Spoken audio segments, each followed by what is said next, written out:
দর্শক, Israel, America এবং Iran যে যুদ্ধ হলো 40 দিনের, এই 40 দিনের যুদ্ধে ইসরায়েলের যে পরিমাণ ক্ষতি হয়েছে ভাই, এটা আসলে বলার বাহুল্য। কীরকম? ইসরায়েলের 18,480টি বাড়িঘর নষ্ট হয়ে গেছে। ভাবতে পারতেছেন? এটা কি মোহের কথা? এটা কি বেড়ার ঘর আমাকে বাংলাদেশের মতো? আর টিনের ঘর না, ওই রকম বাড়িঘর, মজবুত বাড়িঘর। বুঝেন তো, পৃথিবীর মধ্যে সেরা দেশের মধ্যে রয়েছে তারা। তো এই বাড়িঘরগুলো ধ্বংস হয়ে গেছে, একেবারে তামা তামা করে দিচ্ছে ইরান। এরপরে দেখেন, যন্ত্রাংশ নষ্ট হয়েছে 2,598টি। প্রশ্ন আসতে পারে, এটা কি এত কমই তো ভাই? এটা বাংলাদেশের সেরা মেশিন না যে আপনি কইব না আর মনে করে এইটা একটা যন্ত্রাংশ ধরবে না। ওইরকম মিলিয়ন বিলিয়ন ট্রিলিয়ন ডলারের এক একটা যন্ত্রাংশ।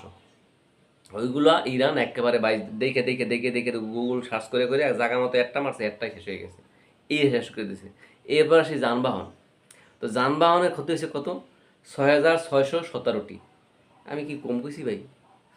না, 617টি না, 6,617টি একেবারে শেষ করে দিয়েছে। এখন বুঝতে পারেন যে কমই তো যানবাহন ভাই।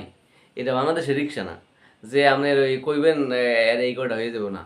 এটা ওই লেভেলের বিএমডব্লিউ গাড়ির চেয়েও হেঁটামালা গাড়ি, বিভিন্ন রকম বড় বড় গাড়ি। এগুলো 6,617টি খাইয়ে দিয়েছে। তো এতে কী বোঝা গেল? ইরানের যে সক্ষমতা আছে, ইরান যে পাওয়ারফুল একটা রাষ্ট্র, এবং ইরানের সাথে আসলে যে তারা পারবে না, এই কথাটা কিন্তু এখন বোঝা গেল। হ্যাঁ, গণমাধ্যম কিন্তু এটা প্রকাশ করে নাই। এইটা প্রকাশ করছে আন্তর্জাতিক যে গণমাধ্যম, সেইটা ওদের দেশীয় যে দেশীয় গণমাধ্যম, সেটা প্রকাশ করতে দেয় নাই তারা। কারণ তারা যদি দেয় তাহলে তারা ছোট হয়ে যাবে, যে এই দেশে এমন সক্ষমতা নাই, কোনো পাওয়ার নাই, আসলে এটাতে দেওয়া যায়, এই দেশে তো আসলে এতটা শক্তিশালী না, এটাকে একটা মান সম্মান হানি হয়। যার কারণে তারা দেয় নাই। কিন্তু এইটা আন্তর্জাতিক মিডিয়া আবার ফ্ল্যাশ হলো কীভাবে? এইগুলো অ্যাপ্লাই করছে, আবেদন করছে জনগণ, যে যাদের যাদের বাড়ি ঘর নষ্ট হয়েছে তারা আবেদন করছে যে আমার এই আবেদন কত পিস হয়েছে? 18,480 জন আবেদন করছে। তো আবেদন ছাড়াও তো 2-4-10-20 হাজার আছে, থাকতে পারে না?